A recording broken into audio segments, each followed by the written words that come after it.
what I want to talk about today is what I call the big ideas of lean product development. And the ideas we're going to talk about are sort of the most important ideas behind lean product development. The first one I want to talk about is the importance of understanding the economics. And then I'm going to talk about the concept of looking at product development through the lens of queuing theory and what that tells us about managing capacity and managing queues in our processes. The third thing I will talk about is the importance of adopting a different view of variability. A lot of the initial lean product development view of variability was we just need to eliminate variability in product development.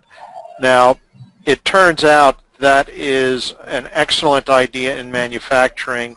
It's a terrible idea in the world of product development. So I'll give you a little more advanced view of variability. Then I want to talk about one of the most important techniques we use, which is the reduction of batch size in processes and why that is so important. Then I will talk about the notion of controlling WIP. Those of you using lean Kanban approaches would be very, very familiar with the use of WIP control. I want to explain a little bit about why that is so important. Then I will talk about prioritizing based on economics. If some of you are using the scaled Agile framework, you would will recognize the concept of weighted shortest job first prioritization. I'll explain a bit about why that ends up making money for us. And finally, I want to talk about the importance of accelerating feedback in processes. So that's what I should be able to cover in about an hour. Now, the first big idea of lean product development is, or at least the second generation version, is that we have to provide good economic information to product developers. We have a lot of smart, motivated product developers. They can make good choices if we give them good information. So as I say here, if we provide them with good decision support information, they can make both better choices and they can make these choices much more quickly. And since product development is primarily about making decisions, if you can make decisions quickly, you can also do product development quickly. So let me start with a typical question that might show up in a development process. For 14 years, I was teaching executive courses at Caltech. I would ask people about where they had queues in their development process. 95% of people had queues in testing on the critical path of their development process. You could look at the load in a test area and what the utilization was there. You could look at what the response time of that process was. And you can calculate, for example, taking the last 12 months of data, that the company was running at 90% utilization with a 4-week queue. And if they had more capacity, they could have been running at 80% utilization with a 2-week queue. And the question would then become, what would be the better thing to do? Should you operate the process at 80% utilization with a 2-week queue or 90% utilization with a 4-week queue? Now, the advice on this that we got initially from the lean manufacturing people was we got a slogan of just eliminate waste or just eliminate non-value-added activity. That slogan does not really help you answer this question, because you would recognize that there is waste in operating at 80% utilization instead of 90% utilization. You would recognize that 2 weeks of extra queue time is waste, but one waste is going up when the other waste is going down. And to answer this question, you need to compare 2 weeks of cycle time to 10 percentage points of utilization in the test area. And unfortunately, you cannot make that comparison because the measurement of cycle time and the measurement of utilization are in two different units of measure. You have to have those factors into the same unit of measure to be able to answer this question. And that is the fundamental reason we quantify things in product development, is because we have multiple interacting moving parts, and when two things are changing at once, we need to get the effects in a common unit of measure to be able to answer the question of which is most important to me. Now, the question becomes, what is the common unit of measure you want to use? In most cases, I am working for for-profit companies that are trying to maximize the life cycle products of their product. The senior managers are interested in influencing life cycle profits. So I always choose Asymmetric life cycle profitability. And the basic idea is that traditionally, we have made decisions in what I call the proxy variable space. We would tell developers to focus on cycle time. We would tell them to focus on reducing variability or improving efficiency or raising revenue. But when two of these things changed at the same time, such as when cycle time was going down while efficiency was going up, we would need to know the magnitude of both of those shifts. In order to figure that out, we have to figure out how each one of those variables in the proxy variable space transfers into life cycle profits. So what we do is we ask the question, what is the transfer function between changing one of these individual objectives and the total life cycle profitability? The way we do that is just a basic sensitivity analysis. We start with a baseline model that just says how much money do we make over life if everything goes according to plan. Then we do individual variations. We see what would be the effect of only changing the expenses. What is the effect of changing the cost on the product? What is the effect of changing value? And value is normally modeled as revenue. We look at the effect of what would happen if we change the schedule, and we would also usually do an analysis on risk. We calculate the total profit impact of missing one of these measures of performance. That's what MOP stands for. And we get an answer that looks like this. So we say, for this project, a 1% expense overrun would cost me $40,000. A 1% product cost overrun would cost me $150,000. A 1% value shortfall will cost me $100,000, and a 1 month delay will cost me $500,000. Now, once we have these, we've got everything in the same unit of measure, so we can start making rational comparisons about things. So somebody could say, if you give me 2 months of extra cycle time, I can lower the product cost by 2%.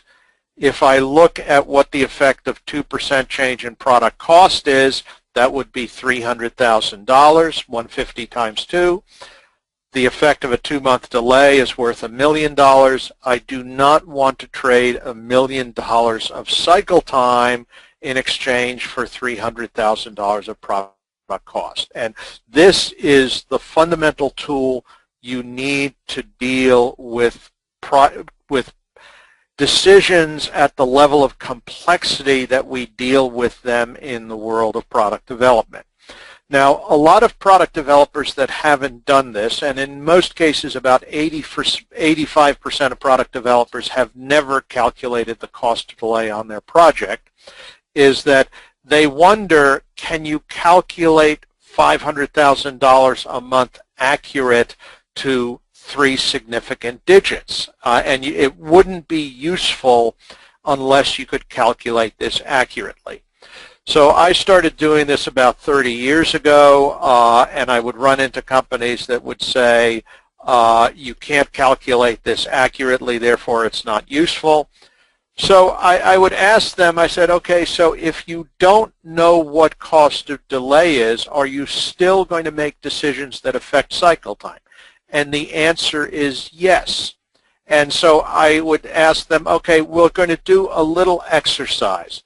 I'm going to take 10 of you in the room who all have the ability to delay the program, and I'm going to ask you, what do you think is the correct price to pay in order to remove a month of cycle time from a development program? What's the maximum you should pay? What is the value of a month of cycle time? And I usually ask the question in terms of, if this product was delayed by 90 days or by 6 months, how much lower would life cycle profit be? And I ask people to estimate. Now, the answers I get are quite extraordinary because the typical range is 50 to 1. You're going to find one person saying that it's going to cost us $500,000 a month for each month we're late. And you'll find somebody else saying it's going to cost us $10,000 a month.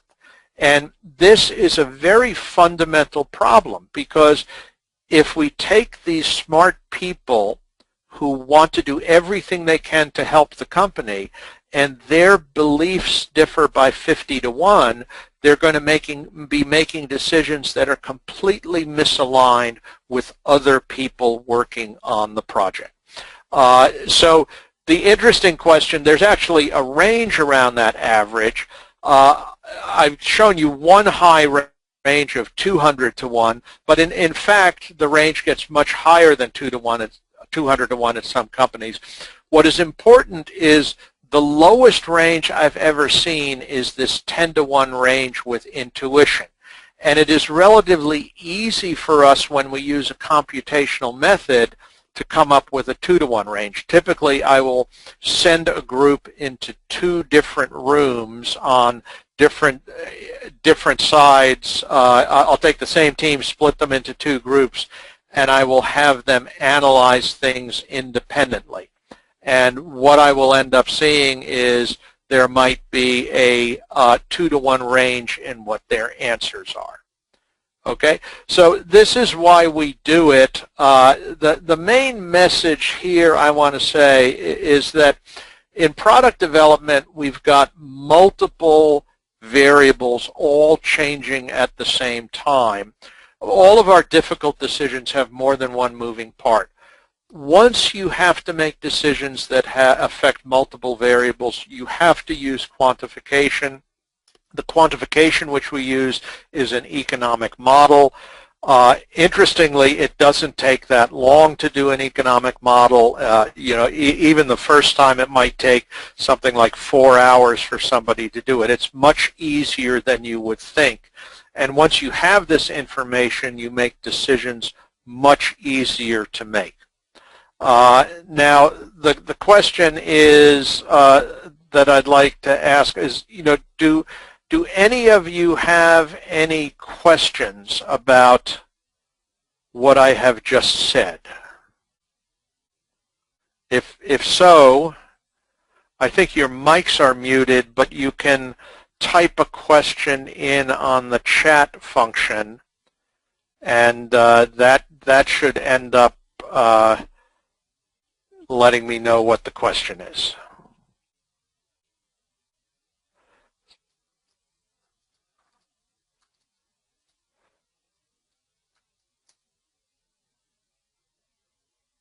Let's see. Maybe it's on the attendee chat. Okay, so I see one question is, does variability depend on the type of system? Yes, variability will end up varying substantially on the type of project and the type of system that you're doing. The variability is different on different parameters. Each parameter might have a variability associated with it.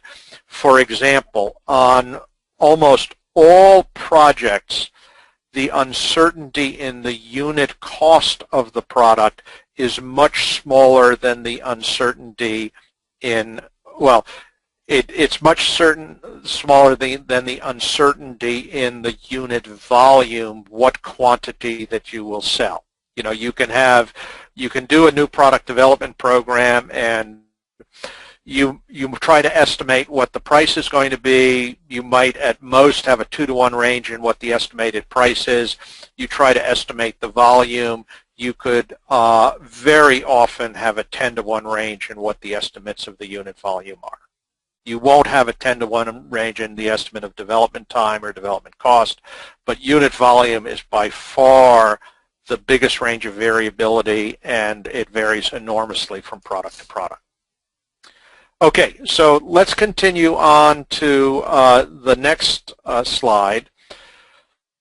Let's talk about the next big idea, which is invisible unmanaged queues are the root cause of poor performance in product development. Now, the queues are probably the best way to explain the effect of queues in product development is traffic at rush hour on a crowded highway, because traffic at rush hour illustrates all of the mathematics of queuing systems without actually needing any math. So I understand Bangalore has a fair amount of traffic there. I live in Los Angeles where we have a lot of traffic. If you take a Los Angeles freeway at rush hour loaded to a high level of utilization, and you take a 4-lane highway, 4 lanes going in one direction, and remove 1 lane of capacity, you have removed 25% of the capacity, but what does that do to cycle time? Does that change cycle time by 25%? Because that's the way we behave in product development. In product development, we think if we give 10% more work to a development organization, it should take them 10% more time. In fact, on a highway, if you remove 25% of capacity at rush hour, you will double or triple cycle time in the process. If you remove the same amount of capacity at 3 a.m. in the morning, you will see no change in cycle time. So your intuition about traffic tells you that changes in loading have a nonlinear impact, and the nonlinearity depends on the level of capacity utilization. Now, interestingly, that's exactly the same thing that real queuing theory tells us. Real queuing theory, this is a queuing curve for what is known as an MM1 infinite queue. It's a nice queuing system. It's the first one you will study in a queuing theory course because it has nice closed form solutions that you only need arithmetic and infinite series to solve. And the length of the queue, and I'm going to use the standard queuing theory variables on this. The length of the queue is rho squared over 1 minus rho, where rho is the capacity utilization. So what this is saying is that the denominator here is going to 0. The queue is going to infinity as we start approaching 100% utilization. And the dangerous thing about high utilization is it is a geometric rise in the queue. So as I go from 60 to 80%, the queue doubles roughly. As I go to 80 to 90, it doubles again. As I go to 90 to 95, it doubles again. And the alarming thing about this is when I would survey people at my Caltech class, I would find that the average developer was loading their development organization to 98.5% utilization. They were working in development with the theory that when the engineer finishes their work, they hand it to the tester and the tester starts testing immediately. The reality was, because testing was loaded to such a high level of utilization, that the engineer would stay up till 3 a.m. in the morning. They would bring their work to the tester. The tester would do that right now. I can start testing it 1 week from now. And the engineer would say, don't you understand, I stayed up until 10 a.m. in the morning or till 3 a.m. in the morning. And the tester would say, you know, everybody ahead of you in line stayed up till 3 a.m. in the morning. Is that it is the loading of these departments that is causing the queue. It's not whether they're working hard or not. It's just there is too much work in process in the system, and we'll talk about that a little later. Now, if you look at the economics of this, here's what the economics of a typical queue in product development might look like. We have two major costs. One is the cost of delay, which is associated with the queue, and the other one is the cost of excess capacity if we have extra engineers. Most people traditionally had only seen this green line. They were not aware of the existence of queues. They were unable to calculate the cost of the queue, so they assumed there was only this green line. And the way I minimize is I should drive this this green line down to as low utilization as as low excess capacity as possible. So they try to operate with resources heavily utilized.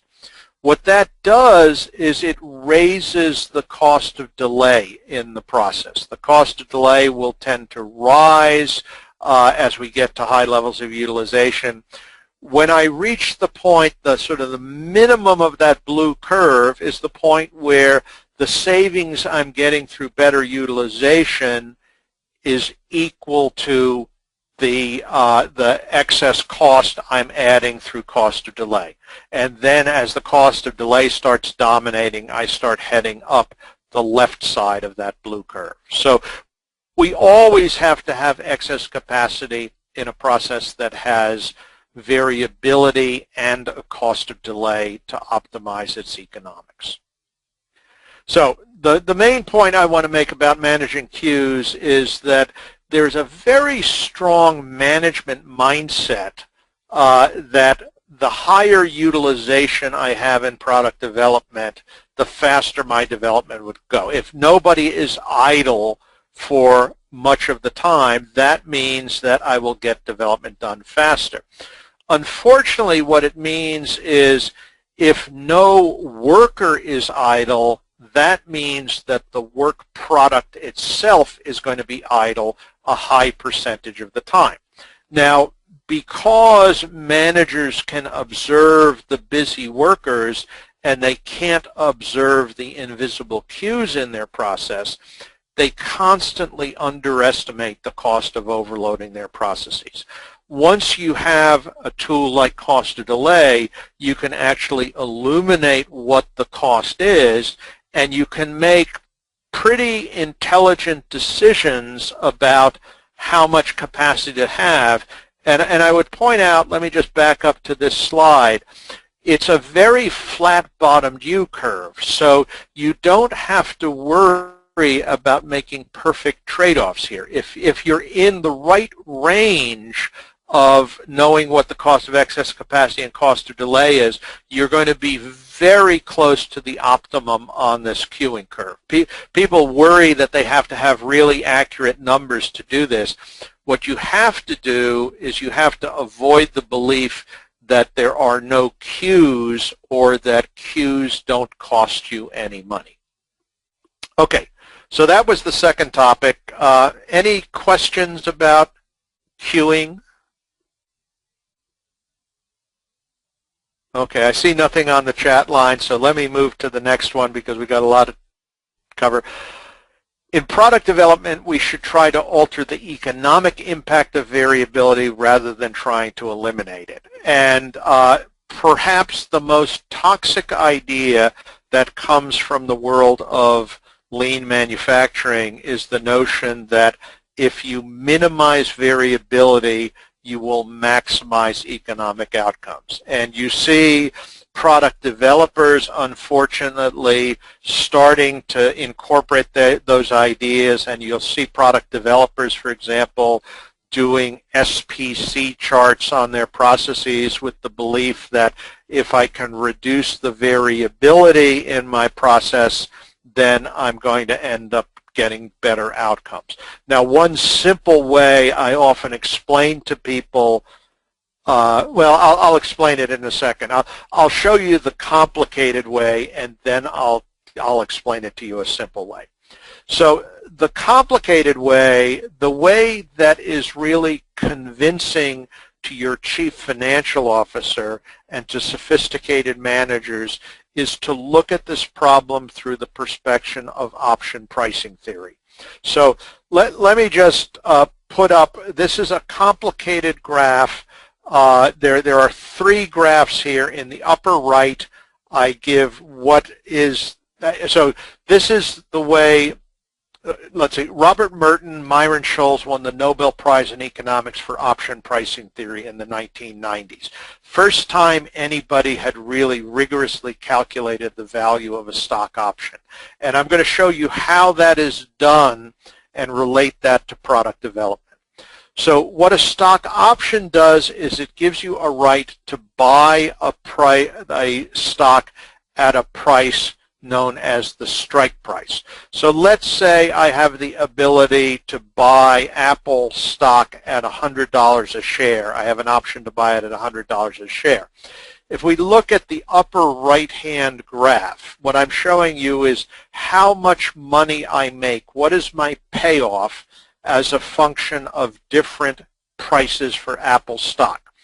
If I have an option to buy it at 100 and Apple stock at expiration is below 100, then I've wasted the money I spent on the option. So all values below the strike price are that flat horizontal line saying the option expires worthless.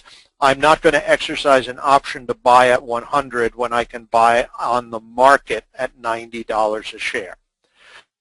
Whenever the strike price is above the strike price, you see that diagonal line that it's basically sort of a 45-degree angle there on the right side, which is for every dollar I'm above strike price, I put another dollar in my pocket. Now, what is the likely price of Apple stock in the future? Normally, you see the upper left graph. Normally, it's a log normal distribution. It's pretty symmetrical. And if I multiply this is just a classic expected value in statistics. I multiply the probability of a variable times the value of the variable. So I multiply the expected price probability of a price level times the payoff of that price level, and I get the third graph down at the bottom that is telling me the expected payoff, what portion of my payoff comes from each individual price level. And because the area on the right side of the curve on that third graph at the bottom is lower than the area on the left side, that's why options have value.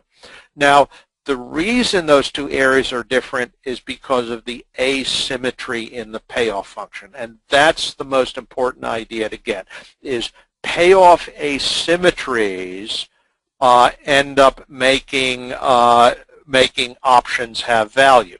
Now, the interesting question to ask is, what would happen to the value of a stock option if I increase the variability of the underlying stock? The term we use in finance for that is volatility. So if I increase volatility, here on this next slide, I've done a calculation with different levels of variability, different standard deviations, and you see the red curve and the blue curve have the same area on the left side. It's basically just distributed differently. On the right side, the area is higher for the red curve. So if you were to buy a stock option and the variability of that stock price increased, the option would have higher value.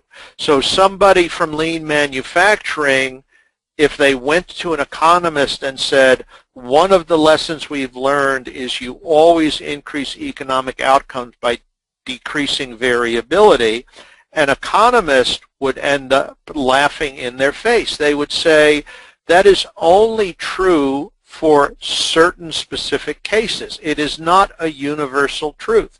And whenever you have asymmetric payoffs, like we have in this graph for stock options, increasing variability increases the value of the option. Now, let me relate this to product development. So if you look at what people are doing in the lean startup movement, where what they do is they create an MVP, they test it.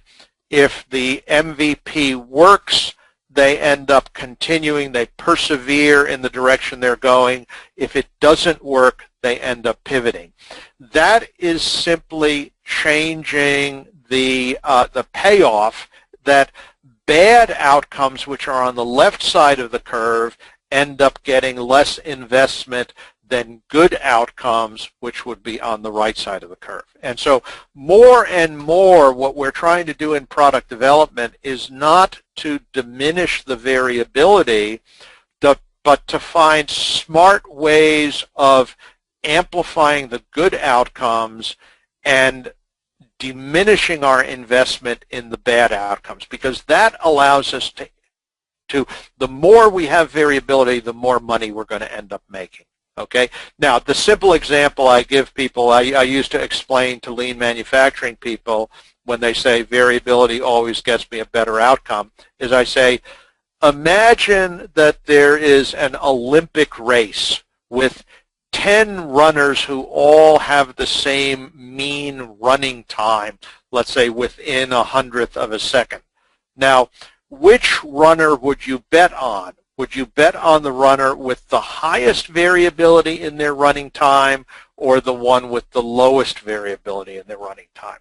And it should be obvious that the tail of high performance is larger in the one that has the highest variability. So the runner with the highest variability is the one that is most likely to win the race if they all have essentially the same mean running time. So that hurts the brain of lean manufacturing people when you explain that to them.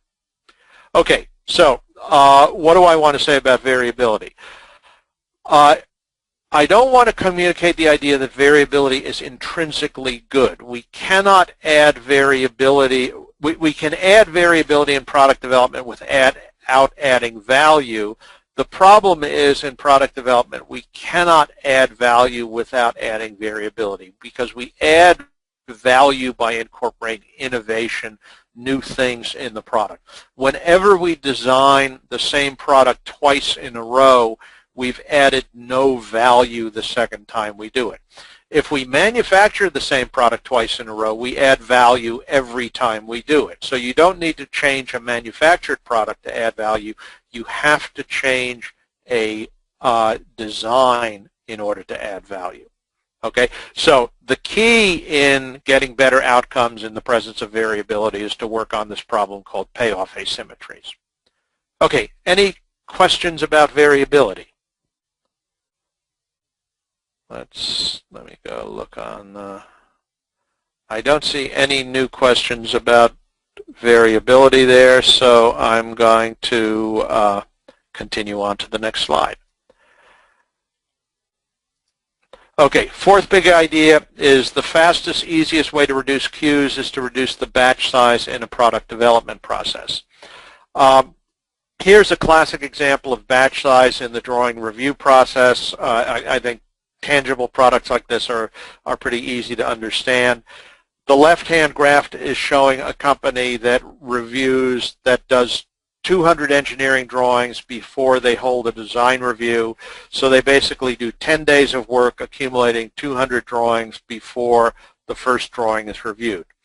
The right-hand side shows another company doing a similar product, but they review drawings once a week. They accumulate an average of 20 drawings. They review the drawings. They pass the drawings down to the next stage in the process, which in a typical sort of hardware design would be material planning, would typically be the next person who would get a reviewed drawing.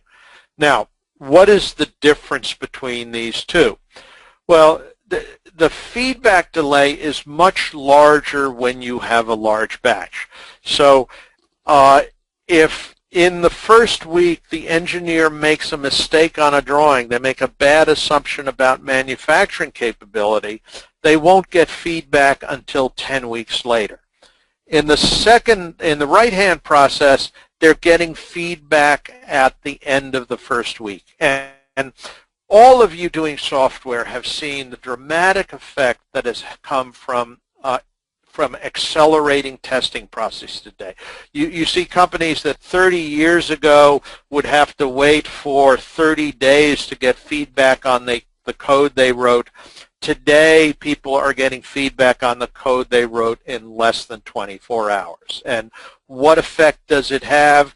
You give people feedback on the code sort of 24 hours after they wrote the code. There's some chance they can remember what they were doing. You give them feedback, 90 days after they wrote the code, and you're likely to get the response, that was not my code. I don't even remember what I was doing 90 days ago. Okay, so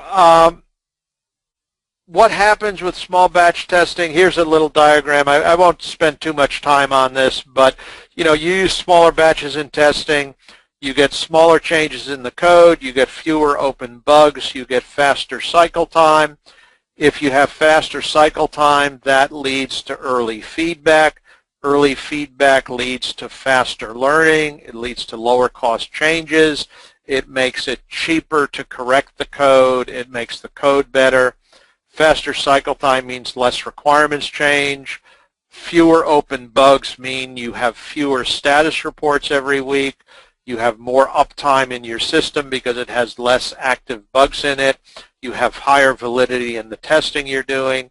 And the smaller changes in the code reduce the debug complexity. If you change lots of things at the same time, the difficulty of debug goes up with 2 to the nth, n being the number of things that you're changing. So all sorts of payoff, and every one of you doing software has obviously seen that. Now, let's just say one last thing about the batch size issue is the question of batch size is actually another economic choice where you're making a trade-off between holding cost and transaction cost. There are a lot of slogans in lean manufacturing like lot size 1 is the optimum lot size. That's really, unfortunately, because the lean manufacturing people are not very quantitative in what they do. For people familiar with software and telecommunications, I always use the example of, why in a packet switching network do you not put 1 byte of data in every packet? Because if 1 was the magic number, why shouldn't I use the magic number?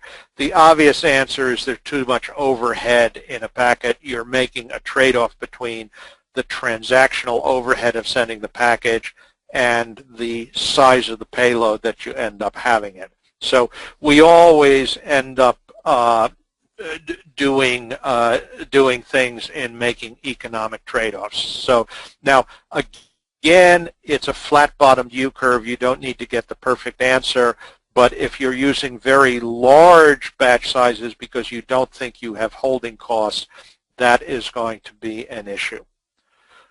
Okay, let's see. I didn't put a summary slide for that. Let me look at if any questions have popped up here. I see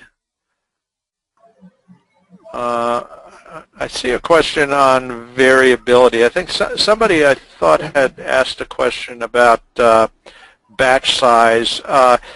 I'd say I'll give you just a quick recommendation on batch size. What I normally tell people, there's a 98% chance that your batch size is too high.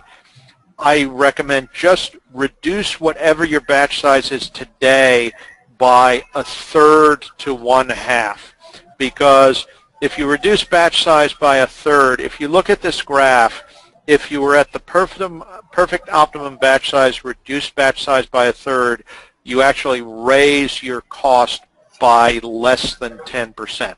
So it's a very safe reduction to make, even if you're not in the right place, or even if you're in the right place, it won't do much damage to you. And then look and see what the performance change is, and do more if it's warranted. Okay, let's now move to the next slide. Easiest way to control cycle time is to control the amount of WIP in a process. I've used this diagram for something like 20 years about why to reduce active projects. I show management, I say, here's what you're doing. What you're doing is this upper diagram. You have 4 projects running in parallel. What you could be doing is concentrate on 1 and 2 before you finish 3 and 4. I always explain to them, in both cases, you have 4 projects done at the end of 2 years. In the second case, you'll have 2 of those projects done halfway through in 1 year. So if there's a cost of delay of $100,000 a month, you've saved 12 months of cycle time on each project. That's $1.2 million on each project. It's a real fast conversation explaining the advantage of reducing WIP when somebody knows what the cost of delay is. Okay, the basic formula that we get from queuing theory that relates to WIP is the wait time in the queue, or the wait time in the system, is going to be the length of the queue divided by the departure rate. And these are the standard queuing theory formulas. So in fact, one of the biggest single things you can do to shorten the transit time through your system is to reduce the amount of WIP. It's like, you can remember this formula pretty easily. If you walk into Starbucks and there are 20 people in line and they're serving 5 people a minute, the length of the queue is 20. The departure rate is 5 people per minute. That means you're going to have 4 minutes of wait time. If you want to change the wait time, the transit time through the system, without changing the capacity, and most of you will have a hard time changing capacity, then what you need to do is you need to control the amount of WIP in the system. It's the most direct way to improve the cycle time through the system. Okay, now long ago I was in the Navy. I used to work on nuclear submarines. We would have to look for other people's submarines in the middle of the ocean. When you look for a submarine in the middle of the ocean, the faster you get to the location where that submarine is, the easier it is to find, because uncertainty goes up with time squared, and because the submarine could be going in any direction. It goes up with time squared because it's a 2 degree of freedom problem looking for submarines. How many degrees of freedom do you have in your product requirement? Much more than 2 degrees of freedom. I was working with a developer, a telecommunication company many years ago. They did a development program in 6 months that had taken them traditionally 3 years to do. The general manager asked me to talk to the team leader and find out why he thought the program went so well. The team leader said, we developed the product so fast that marketing didn't have a chance to change their mind. I told the team leader, I said, you know, I would have phrased it a different way. I said, nobody in your business can forecast requirements accurately at a 3-year time horizon. everybody can forecast accurately at a 6-month time horizon. Is the biggest single thing you can do to reduce the error in requirements is to have a faster transit time through the system, and the biggest thing that gives you a faster transit time through the system is less WIP in the program. Okay, now how do we control WIP today? Visual control boards are I think, just absolutely an extremely easy and effective technique. What is so fundamental about visual control boards is they are telling you the occupancy of each state in your process. State occupancy is telling you how big the queue is. The queue is what controls the cycle time. So for the first time with visual control boards, whether they're physical or electronic, is we can see in a real-time sense where the queue is in the system, so we can end up reacting to it. Okay? WIP, another huge issue. Most people think the sooner they start work, the sooner they'll finish it. Absolutely untrue in a rate-limited system. You need to control the rate at which you're starting work. Whenever you start too much work, you delete resources, lead to long transit times, and long transit times are going to hurt your efficiency. They're going to hurt the quality of what you do because you're not going to be designing to the right requirements. They're going to hurt your responsiveness in the marketplace. Okay, next thing I want to talk about is sequencing of work. It should be done on the basis of economics. Some of you familiar with SAFE know of weighted shortest job first. This is a diagram where I try to show what happens with different orders of doing work. Here I have 3 projects. They each have a duration of 3 units of time. They each have a cost delay of 3. On the graph, the horizontal axis is time. The vertical axis is cost of delay. If I do project 1 first, it experiences no cost of delay. The red area labeled A is the cost of delay for job 2 because it's the amount of time 2 is delayed times 2's cost of delay. The red area for B is the cost of delay, the delay cost for job 3. Now, because for homogeneous flow, because everything has the same duration, the same delay cost, whether I do first in, first out, or last in, first out, the red shaded area stays exactly the same. In product development, we do not have homogeneous flow. We have non-homogeneous flow, different cost of delay, different durations. When I use the technique shortest job first, where the weight is the cost of delay divided by the duration, what you see is there is a huge difference in the size of that red shaded area when I use the right sequence of the jobs. I'm getting a 96% reduction in delay cost simply by altering the order in which I do the jobs in this mix of work.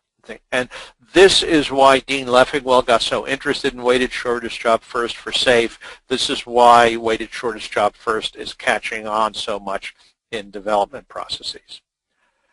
So the moral here is, the order in which we do the work is what we call queuing discipline. It will affect the cost of delay because it affects the size of the queue. Manufacturing always uses a very simple technique called FIFO because they deal with homogeneous flows.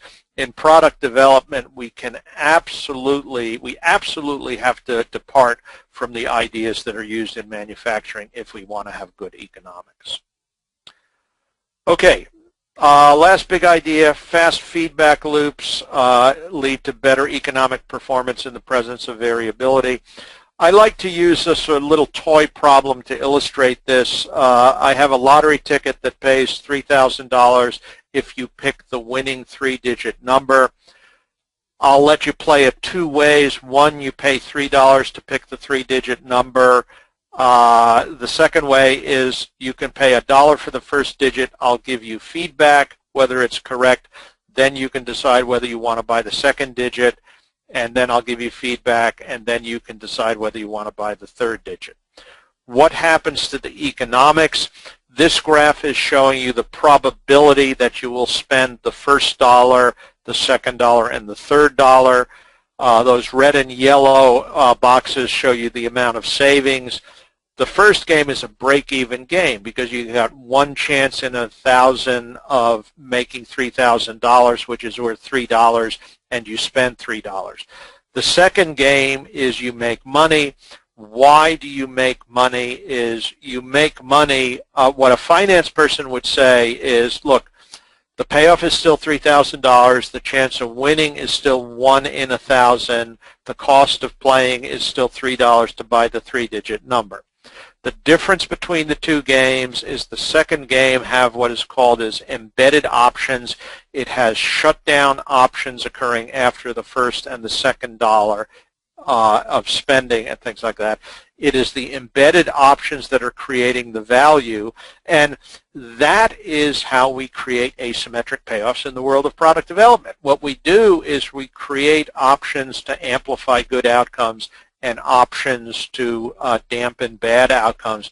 We do that by using smaller batch sizes. In this game, buying information in small batches, 1 digit at a time, is what causes me to make money instead of buying 3 digits at a time. So it maps very nicely into product development. Okay, so accelerated feedback delayed feedback is going to hurt quality, efficiency, and cycle time. Most developers are not actually measuring the speed of their feedback loops, and that's leaving a lot of opportunity to improve pay asymmetries untouched. Okay, so those were the ideas I wanted to cover. Try to understand your economics. Make your cues visible and control them. Create a process to exploit variability. Don't eliminate variability. Try to find a way to exploit it. Reduce the batch size in your process, and in software you just have a wonderful example of the order of magnitude reductions in batch size that have been achieved in testing through test automation. That is now permeating into the whole DevOps area in terms of reducing the batch size of deployment. There are just batch size opportunities all over the place in product development. Control cycle time, controlling WIP. Sequence your work based on economics. You'll see the concept of cost delay is actually pretty important among all of these things because you can't even play the game of weighted shortest job first unless you know cost of delay. And then finally, accelerate feedback with small batches. So that's what I wanted to cover. For those of you that won't be able to attend the seminar in September, there are books which are useful. Those little symbols on the bottom of the page are the skiing symbols for difficulty. The last book, Principles of Product Development Flow, is what Eric Ries, the lean startup guy, said, not for the faint of heart. It's a pretty dense book. You're not going to find it's full of a lot of fluff, but you'll find a lot of information. It is essentially the stuff I will use as the text for the workshop. So that's what I wanted to try to cover, send out into the ether here, and I want to check now to see if there's any questions that we might have. Don, there seems to be some questions. Okay. Let's see. I can read it for you, a couple of questions, Don. Yeah, that's probably good because I've got the thing open. Yeah, there is one question from Michael. How does variability helps in service-oriented industry when the customer demands predictability?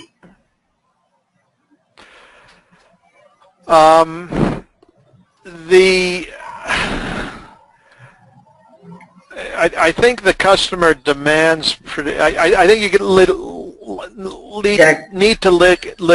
you need to dig a little deeper into why the customer is demanding predictability. and things. Because, for example, many customers, you might have an automotive customer who is launching a car at a particular time, and they say, I do not want your component to delay the launch of my car. And you say, okay, so maybe I'll develop the thing. I'll have it ready a year in advance to guarantee that I have the component ready and I don't delay you. But the question is, if you go to that automotive supplier and say, would it be useful for me to give you a version of my component early so you can start testing at a system level and see how it integrates to the rest of the car? Almost always they will say, I can exploit the early delivery of that component. That adds economic value to me. As long as if you can terminate that tail of late variability, if you can cut off the tail of bad outcomes, but you can preserve those good outcomes of being able to get something to me early and things like that, I can create economic value with that. And so what most people focus on in the variability is the bad outcome tail. They don't spend enough time thinking about how would the early deliveries be exploitable. And I'll tell you specifically, there are cases where you deliver 90% of the function early to a customer and the customer says, wow, I love what you've given me. I would die to get that today. And you tell them, well, I haven't finished the last 10%. And they say, watch my lips. I would die to get that today. Yeah, I think that answers. Okay. Yeah. Then there is another question. In software development, one product is no similar to another. Is always economic batch size is 1 because we don't have holding cost which vary due to the batch size? I think you need to, I guess there's multiple levels that you could look at batch size at, and in software development. And you can look at it at the overall project level in terms of saying, well, each project is a batch. You can look at it the individual deliverables within the product. But, I mean, a classic thing you might do, like out here in California, we do a software project to completely redesign the Motor Vehicle Bureau licensing system. And it's done as a big bang waterfall project where they specify everything in detail. They deliver this huge system, 5 years later after spending $40 million, and the system doesn't work. It's delivered. That's the way the Obamacare health site was turned on. Governments are notorious about doing large batch projects like that. What's a smarter way of doing it? Decompose the functionality into portions of individual use cases that are turned on at different points of time, which gives faster feedback to the development team and allows, as you start turning on use cases, then you then start seeing what is really adding value and how to modify some of the future increments. So, deliver the first epic and then deliver the second epic and then deliver the third epic. And that is batch size reduction, even for a one-off system. Yeah, I think there are a few more questions, but due to time constraint, I think we may not be able to take it. But I would like to tell everybody that Don is available for us during the conference in September. He's joining us, so everyone can join this conference, and you can get your questions clarified directly. Okay. Before going, I think there is one more question. I think you can answer before we can wind up. Okay. The question is, would small batch sizes means increased capacity utilization? Thus, increasing queue lengths referred in earlier big idea.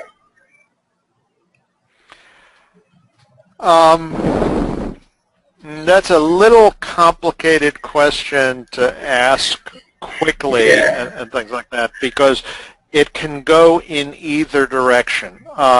Sometimes the smaller batch sizes allow better utilization. It's like, you know, packing rocks into a jar. If you only have large rocks and things like that, you have wasted space and things. So sometimes small batches will allow you to get higher efficiency in a process.